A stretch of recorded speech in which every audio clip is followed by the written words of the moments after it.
d'abord, bonjour Léo et bonjour Yannick. On va peut-être commencer par se présenter rapidement avant de Ouais, commencer la présentation.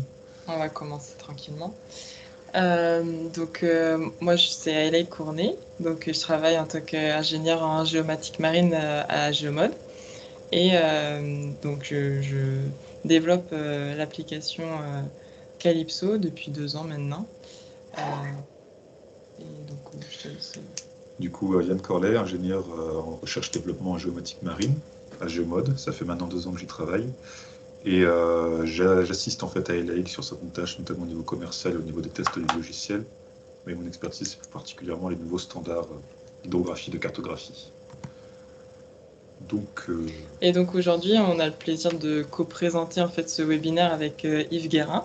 Yves, je te laisse te présenter rapidement. Oui, bonjour, Yves Guérin, je suis cartographe au CHOM et je suis plus particulièrement chargé de tester toute la partie Calypso au CHOM en vue du déploiement du logiciel, suite à un marché qu'on a passé avec la société Géomode. Ouais, avec Yves, c'est vrai que ça fait 2-3 ans qu'on travaille ensemble et qu'on teste l'ensemble des nouvelles améliorations de Calypso. Donc après, ce webinaire, on le voulait un peu en un temps d'échange, donc n'hésitez pas à prendre la parole, à nous interrompre pendant la présentation et à poser des questions. Enfin voilà, si vous avez des questions ou des exemples à nous présenter, c'est l'occasion en fait. Alors pour ceux qui connaissent pas encore très bien Géomode, juste un petit point pour revenir sur un peu les domaines d'expertise. Donc Géomode est une entreprise, nous sommes éditeurs et distributeurs de cartes marines et de logiciels cartographiques, et ce depuis 25 ans. On travaille avec un certain nombre de partenaires privilégiés en France, là on en a quelques-uns, Ifremer, Naval Group, le CHOM évidemment. Donc après, on produit des cartes marines normées selon les normes S57 et S100.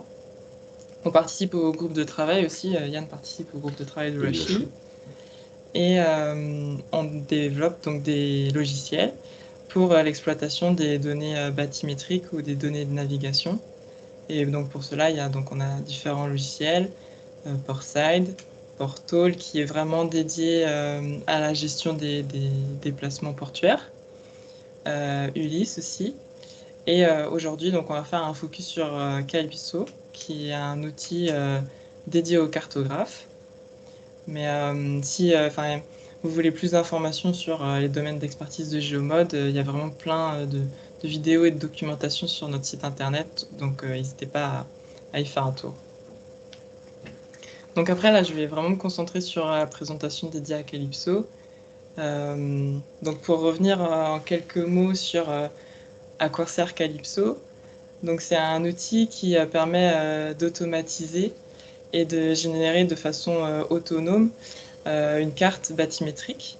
Donc à partir de l'eau de sonde, donc là on peut le voir à gauche ici, on a un fichier XYZ qui contient des sondes de profondeur. Donc on va insérer dans Calypso. On lui adresse également l'échelle de compilation à laquelle on veut générer une carte. Et du coup la liste des zones de profondeur qu'on veut obtenir. Et donc l'objectif de Calypso, c'est de procéder à une généralisation cartographique. Donc il va d'abord synthétiser l'information, simplifier on va dessiner les isobates en fait qui vont représenter les courbes de profondeur, de telle sorte qu'elles soient relativement simplifiées et généralisées selon l'échelle. Donc il y aura une phase sur la création des isobates et également avec la sélection des sondes. Donc on va procéder à une sélection des sondes qui est sécuritaire et également adaptée à l'échelle de compilation. Donc voilà, le but c'est vraiment d'obtenir une carte bathymétrique qui soit synthétique, mais avant tout sécuritaire. Voilà, comme peut produire aujourd'hui les cartographes du CHOM. Donc je vais juste montrer quelques exemples. Ici on avait un exemple extrait d'une zone. En fait c'est au niveau de la Rance, au nord de la Bretagne. Donc là, on a produit une carte à l'échelle au 15 millième. Et avec le même jeu de données, selon l'échelle, on peut faire varier la généralisation de la carte produite. Donc là, on peut voir qu'on applique différents algorithmes d'agrégation pour généraliser l'information. On applique aussi un lissage qui est toujours étendu vers le large. Et on adapte la sélection des sondes pour adapter la quantité d'informations à l'échelle souhaitée. Donc voilà, en quelques mots, l'objectif de Calypso. Je ne sais pas si jusqu'à présent il y a des questions. C'est vrai qu'on est passé assez vite en fait sur les standards de cartes hydro. Donc peut-être que vous n'êtes pas forcément familier avec ça. Si vous avez des questions dessus, ce sera notre plaisir d'y répondre en amont de la présentation de l'IP. Donc franchement, sentez-vous libre de nous interrompre s'il y a besoin. Yves ? Oui, donc je vais partager mon écran. On a dit écran complet. Écran 1. Ça devait être l'écran 2 que je vais partager, excusez-moi. Écran 2, partagé, donc là on va vous voir. Avant de commencer, je voulais vous montrer l'interface de Calypso, parce que c'est quand même un peu le but du jeu. Et pendant mon intervention, je vais lancer un travail de Calypso, et on le récupérera à la fin pour que vous puissiez voir le résultat et les temps de traitement. Tac, si je trouve la bonne fenêtre, les bons fichiers. 1, 3. Voilà, donc le temps, je fais partir et je vais lancer le PowerPoint, le temps de... Si ça veut partir. Hop. Nickel. Voilà, donc nous au CHOM, pour l'instant on est encore en phase de test. L'objectif est une mise en production pour l'été du logiciel Calypso et qu'il soit utilisé par l'ensemble des cartographes du CHOM, oui, donc du département cartographique. On est à peu près à une trentaine de cartographes qui pourront l'utiliser. Alors dans un premier temps, principalement pour les publications et les éditions refontes, c'est-à-dire les grosses éditions de nos cartes. Lors de mes tests, j'ai déterminé différentes zones de travail parce que la principale difficulté pour le CHOM, c'est l'hétérogénéité de la façade maritime. En fait, on a entre on va dire les côtes nord de France, les côtes landaises, les côtes bretonnes, les côtes méditerranéennes et les atolls, on a divers types de fonds. Et Calypso n'est pas un logiciel presse-bouton. Même si c'est l'objectif futur, pour l'instant, le cartographe a encore du travail à effectuer. Et donc, en amont de l'action de Calypso, le cartographe doit encore effectuer des actions, même si dans le futur, normalement, il devrait y en avoir beaucoup moins, mais pour l'instant, il y en a encore. Il doit préparer sa donnée, visualiser les données mono-faisceau, multi-faisceau. Est-ce qu'il récupère le trait de côte, les épaves, les obstructions, les roches qui existent déjà ou dont il a déjà connaissance. Donc ça, et il doit également préparer la donnée terrestre s'il a accès. Par exemple, son trait de côte, tout ce qu'on appelle les land area, c'est un objet S57, donc il remonte la terre ou les îlots également. Et enfin, à la suite de toutes ces actions, le cartographe doit quand même savoir ce qu'il veut. Il doit être capable d'anticiper ce qu'il souhaite obtenir, c'est-à-dire la densité de sonde en fonction des gammes de profondeur, le lissage des courbes, l'échelle de représentation, c'est ce que disait Laï tout à l'heure. Et cette réflexion est importante, car sinon les résultats obtenus seront pas satisfaisants ou pas représentatifs de ce que l'on souhaite montrer. En fait, faut, comme on fait la cartographie manuelle actuellement, on doit être capable d'anticiper ce qui va se passer. Donc, comme je disais précédemment, la France a une façade littorale assez importante et des différents types de fonds. Donc, c'est ce qu'on va voir. Là, je vous ai préparé quelques exemples de cartographie. Donc, ça, c'est l'image des côtes bretonnes, avec des côtes abruptes, beaucoup d'épaves, de roches. Donc, c'est un cas particulier. Là, nous avons une cartographie des Landes. Alors les landes, ça n'a rien à voir en termes de représentation, c'est plutôt des fonds sableux, et donc qui sont un gradient continuel. Là, nous avons le cas d'un atoll, qui est encore un cas complètement différent, parce qu'il faut anticiper l'intérieur de l'atoll et l'extérieur de l'atoll, où on peut ne pas avoir du tout les mêmes sources d'informations. Et il peut y avoir des contraintes comme des zones réglementaires pour naviguer. Nous avons aussi le cas de la Méditerranée, où là, c'est quand même de la roche et ça descend très rapidement vers le large. Les fonds le gradient est assez important. Donc c'est complètement différent des Landes, par exemple.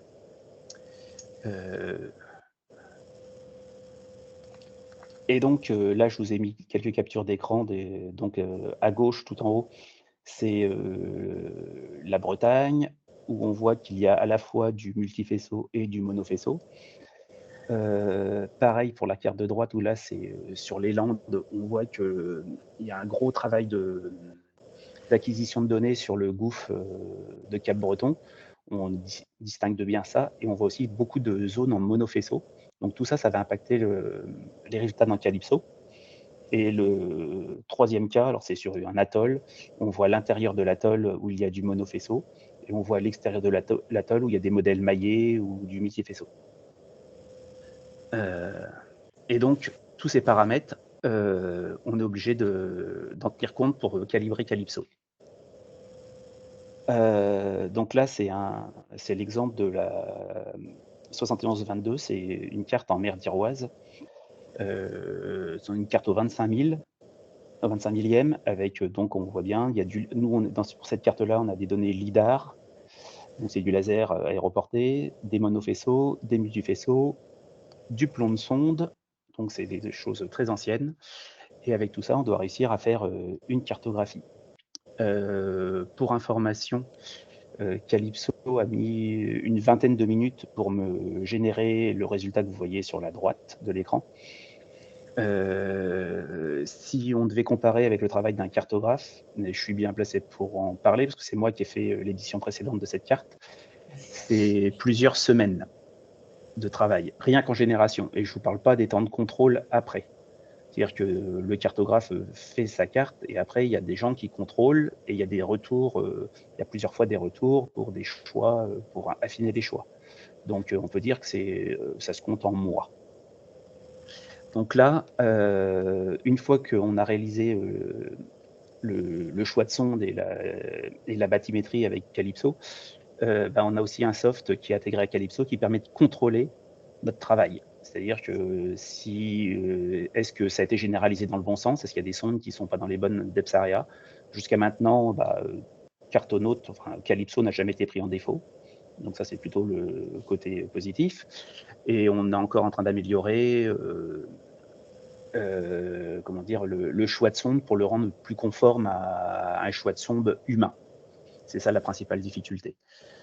C'est-à-dire que dans un triangle, dans un triangle de 3 sondes, il ne doit pas y avoir une sonde plus courte que la plus petite sonde de ce triangle.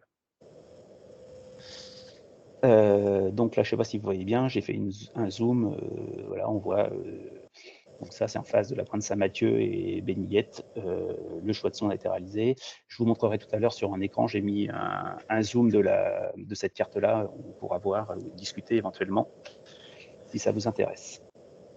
Donc ce que je disais tout à l'heure en constat et bilan, donc c'est quand même des temps de traitement assez nouveaux pour nous, parce que donc comme je vous parlais en semaine tout à l'heure, là on est entre 5 minutes et 40 minutes. L'objet est propre d'un point de vue, le résultat c'est un fichier S57 qui est propre d'un point de vue topologique, donc nous ça nous fait gagner du temps déjà pour des contrôles pour respecter les normes S57, et les dessins des courbes sont vraiment très proche de ce que pourrait faire un cartographe. Alors, il y a aussi moyen de discuter, parce que des fois, on a de la réputation, nous les cartographes, d'être très exigeants. Donc, on serait peut-être amené à reprendre 2-3 choses par la suite, mais c'est somme toute compréhensible. Et quand j'ai mis une estimation de 2 à 3 jours max de travail, alors ça c'était sur des estimations, on n'a jamais poussé le trait jusqu'à maintenant à le faire concrètement. Mais je pense que là, dans les semaines qui viennent, nous allons tester vraiment en mode production, donc on pourra vous faire des retours plus précis. Les temps de reprise, c'est surtout lié à la topologie en fait, parce que si on rajoute ou on refait des lissages de courbes, faut faire attention de ne pas perdre la topologie et passer des tests de cartographie S57. Et surtout, alors Calypso c'est un outil magique, mais pas totalement, parce qu'on a encore l'obligation de finaliser sa carte. Le cartographe, une fois qu'il a appuyé sur le bouton, la carte elle n'est pas finie. Il doit rajouter des objets. Tout ce qui est les zones réglementées, le balisage, tout ça, c'est encore dans le travail du cartographe. Et c'est là-dessus qu'on jugera la carte.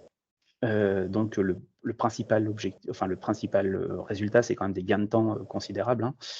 Et nous, notre objectif final, c'est qu'il faut qu'on ait totalement confiance dans l'outil pour ne plus avoir d'action manuelle à terme en ce qui concerne le volet bathymétrique. Donc normalement, la mise en production, c'est prévu pour l'été 2024, je ne sais plus si je l'ai dit. Et un intérêt que l'on voit avec Calypso, c'est que c'est hors de notre spectre logiciel habituel. C'est-à-dire que nous travaillons avec Caris pour tout ce qui est cartographie. Et le fait d'avoir un soft extérieur, si on avait mis en place des process avec Caris et qu'ils changeaient des versions de logiciel ou ils changeaient des virgules dans leur code, ça pouvait avoir un impact sur nos résultats. Donc, on a également, actuellement, on travaille également avec Geomod pour améliorer toujours le soft. Hein, c'est toujours dans le but d'accélérer les traitements. Typiquement des traitements différenciés en fonction de la profondeur, c'est-à-dire que plus on s'éloigne vers le large, plus le lissage des courbes serait important. Et quand on se rapproche des côtes, il y aurait plus de détails. Qu'on puisse également faire en une seule passe l'intérieur et l'extérieur d'un atoll, parce qu'actuellement on est obligé de le faire en 2 passes. Et l'ajout de nouvelles fonctionnalités, des idées on n'en manque pas, donc on en a toujours. Et qui prennent en compte des nouveaux objets, typiquement des shoreline constructions, donc des objets terrestres qui impactent le travail du cartographe. Donc je vais revenir à, je pense que Calypso a dû finir de travailler, si ça vous intéresse. Ah, il a bugué, l'effet démo. Qu'est-ce qu'il me dit? Vers des erreurs, aucun fichier créé. Ah, c'est dommage. Tac. Mais comme je l'ai lancé juste avant, il y avait un truc présentation. Je vais essayer de voir le résultat, je vais vous le montrer quand même. Puis je vais essayer de le relancer le temps que je vous présente la chose. Vous voyez toujours mon écran? Ouais. Tac.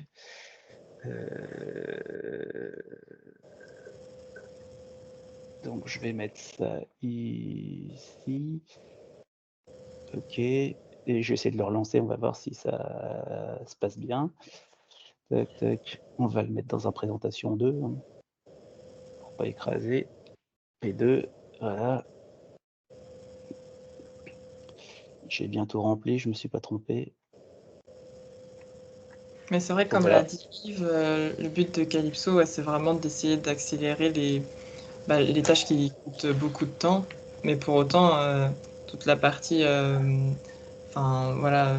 l'expérience du cartographe, elle est dans l'ajout, dans le contrôle déjà, et dans l'ajout d'informations de navigation. Donc c'est pas encore le chômage pour le cartographe. On aura toujours besoin de... Donc là, je vous ai mis à l'écran un exemple d'atoll. Alors pour information, le fichier source là que vous voyez avec les beaux petits traits rouges là, il y a 2 200 000 sondes. Et le cartographe, la cartographe qui a réalisé le travail pour la carte actuellement en service, a passé plusieurs semaines à faire quelque chose qui ressemble à ça. Donc elle avait très bien travaillé, mais plusieurs semaines pour une carte d'un atoll, c'est très coûteux. Et sachant que la voie navigable de l'atoll, si je mets, je ne sais pas si vous voyez mon curseur, Oui. C'est vraiment cette partie-là. Le reste, c'est plutôt des barques qui vont, des bateaux avec des faibles tirants d'eau. Donc là, c'est pour aller dans les hôtels, et là, c'est la passe à Tikeo. Non, pas à Hae, pardon. Donc vous voyez, beaucoup de temps pour en fait un truc commercial très limité. Et si je vous montre, je vais revenir sur une autre zone pour que vous puissiez voir. Zone to extend.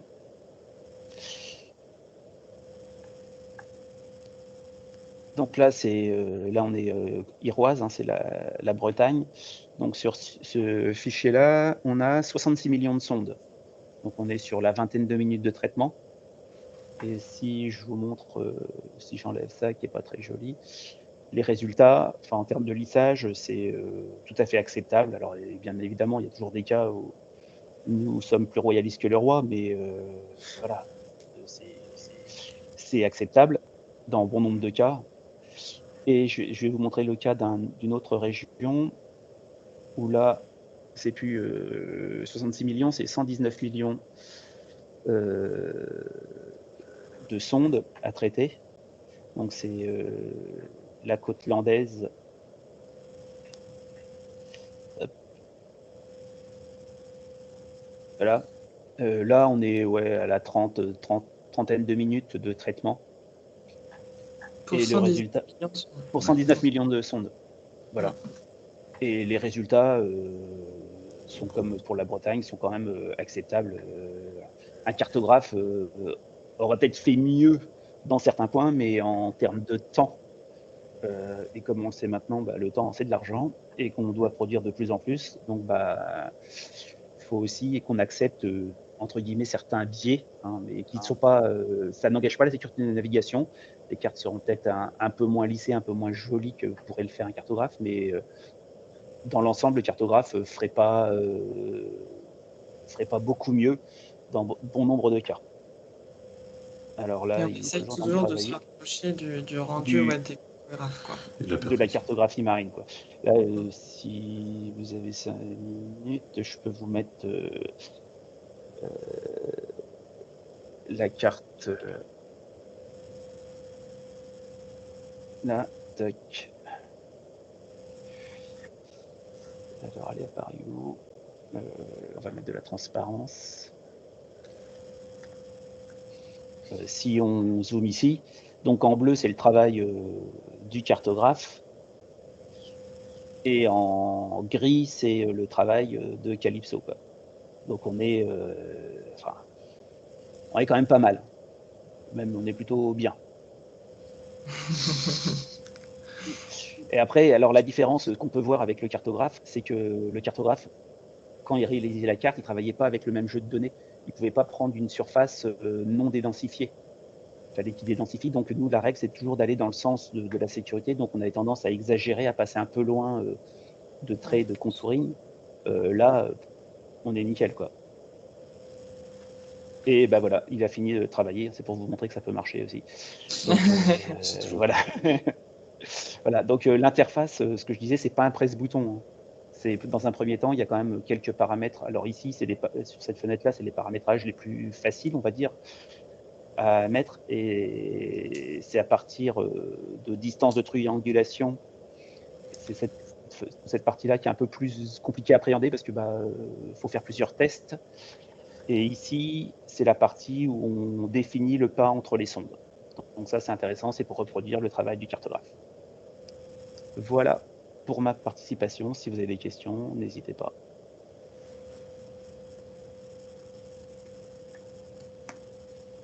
Je vais départager mon écran si vous voulez. Ouais, on va basculer.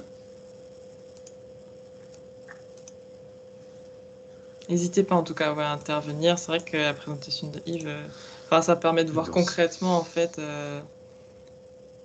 comment utiliser Calypso, quoi.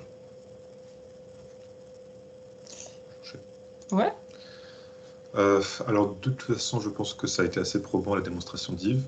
L'idée, c'est que comme vous l'avez vu, en fait, les traitements de données se fait assez rapidement. De notre côté, en fait, on a plusieurs façons de vous proposer du coup une offre de démonstration. Celle qui pourrait vous arranger, je pense, ce serait de nous envoyer vos données qui seront protégées. On pourra tout simplement faire une signature de contrat de non-diffusion. Et nous, l'idée, c'est de fournir une carte en retour à partir de données de bathymétrie que vous nous fournissez.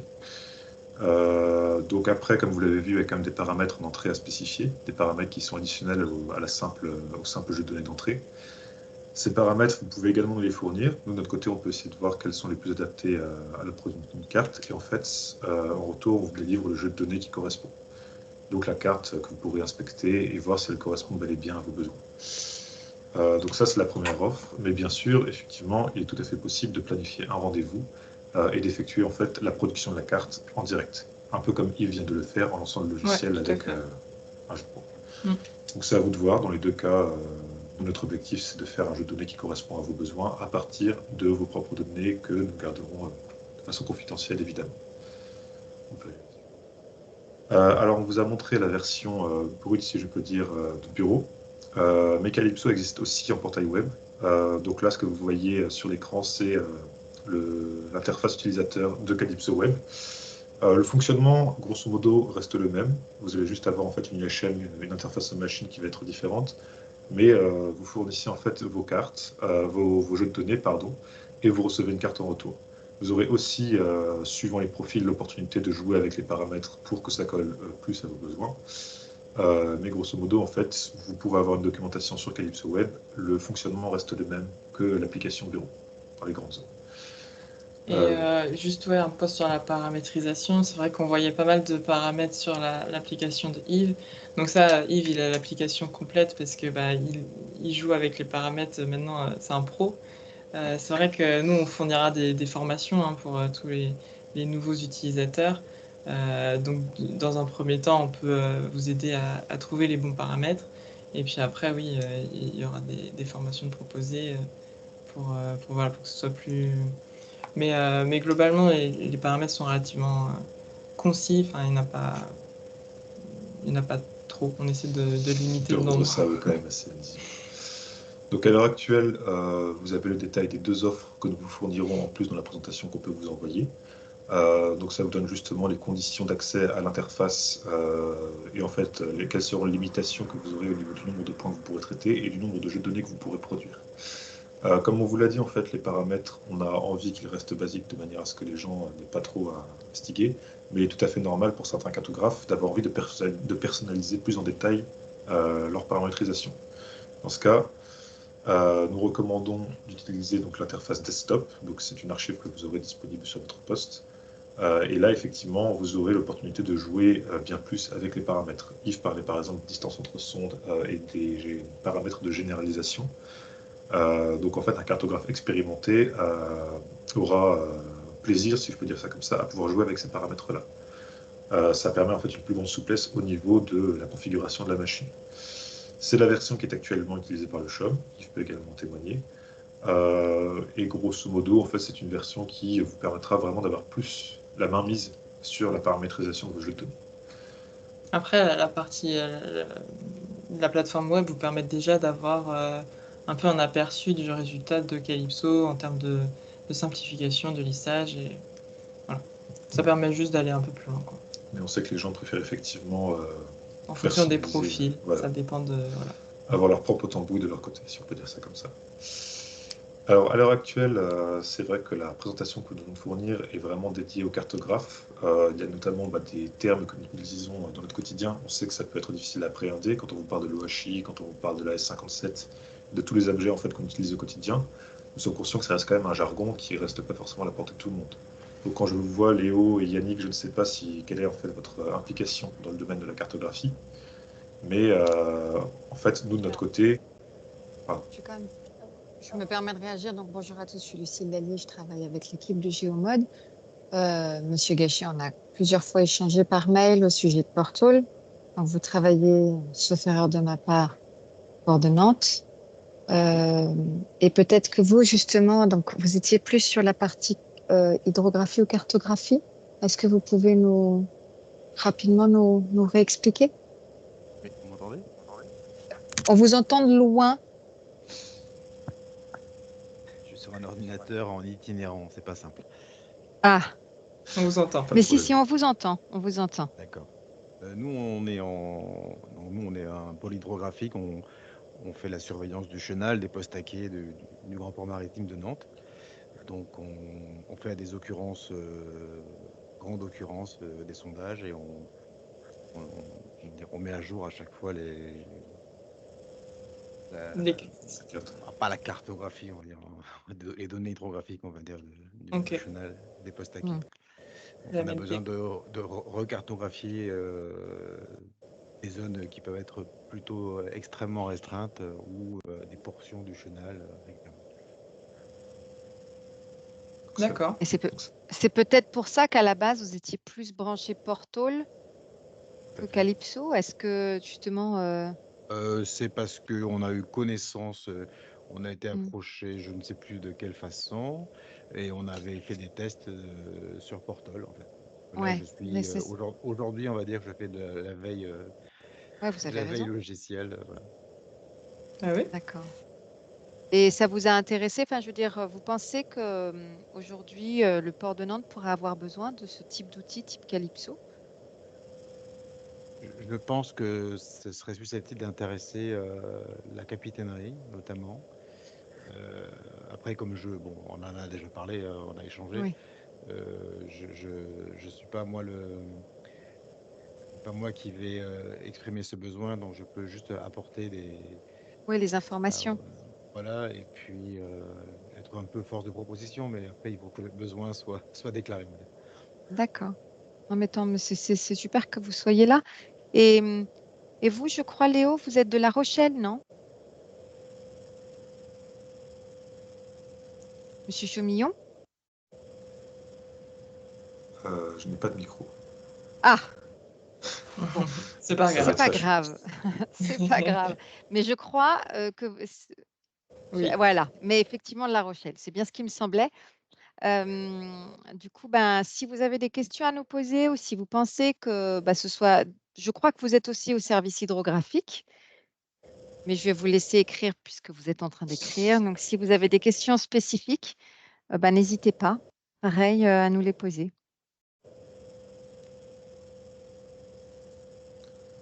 Après, c'est vrai qu'en écriture, c'est plus compliqué. Ouais. Hydrographe en charge de l'acquisition et l'édition de cartes. OK. C'est intéressant. Du coup, donc le webinaire va être enregistré, donc on le diffusera au travers de notre site. Et puis, comme le disait Yann, la présentation qui a été faite sera également envoyée aux participants et aux personnes qui étaient inscrites et qui malheureusement n'ont pas pu se joindre à nous. Mais bon, avec tous ces ponts de mai, c'est vrai qu'on a tous des agendas un petit peu compliqués. Voilà, si vous avez des questions, Monsieur Chaumillon, n'hésitez pas à reprendre contact avec via l'adresse email là que vous avez sur le PowerPoint. De base, Ouais. encore une fois, c'est modulable. Tout simplement également planifier un rendez-vous Mhm. personnalisé. Et on pourrait soit traiter vos propres données, soit traiter des données qu'on utilise d'habitude en démonstration. Un peu comme Yves vient de le faire. C'est Ouais. une occasion de Mm. voir l'outil C'est au un peu. travail. Voilà. Exactement. Mais effectivement, après, c'est vrai qu'en présentation succincte comme ça, c'est compliqué de montrer tous les paramètres et toute Bah, la portée. ouais, voilà. L'idée, c'était déjà en 30 minutes, ouais, on a dépassé un petit peu, mais d'avoir un aperçu de qu'est-ce que c'est Calypso et qu'est-ce que ça peut apporter aux cartographes ou même à d'autres domaines d'expertise en hydrographie, quoi. Mm. Donc.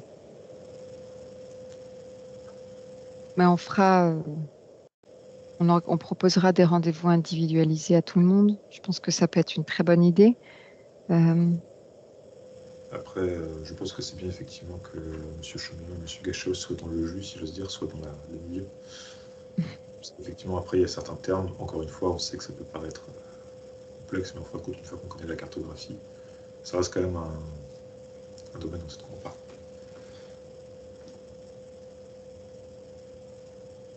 On est tous dans l'attente de votre question, Monsieur Chaumillon. On voit les petits C'est pas points qui s'agitent Voilà. ou de votre information. En attendant, du coup, je pense que bon voilà. Donc du coup, on organisera avec vous et les équipes Ouais. un rendez-vous spécifique, voilà. Et il y a un deuxième webinaire qui est fait en fin de semaine, pendant 2 jours plutôt. Jeudi. Ouais, par contre, qui est en anglais. Donc, C'est ça. qui est peut-être moins confortable pour tous, hein, pour les Français, mais si jamais quelqu'un dans votre capitainerie souhaite y participer, mais sinon, on organisera très rapidement un rendez-vous directement avec vous.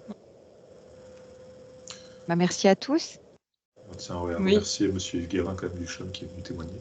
Oui, merci Yves. Merci. Merci, de rien. À très bientôt. Merci. À bientôt. Au revoir. Au Au revoir. revoir.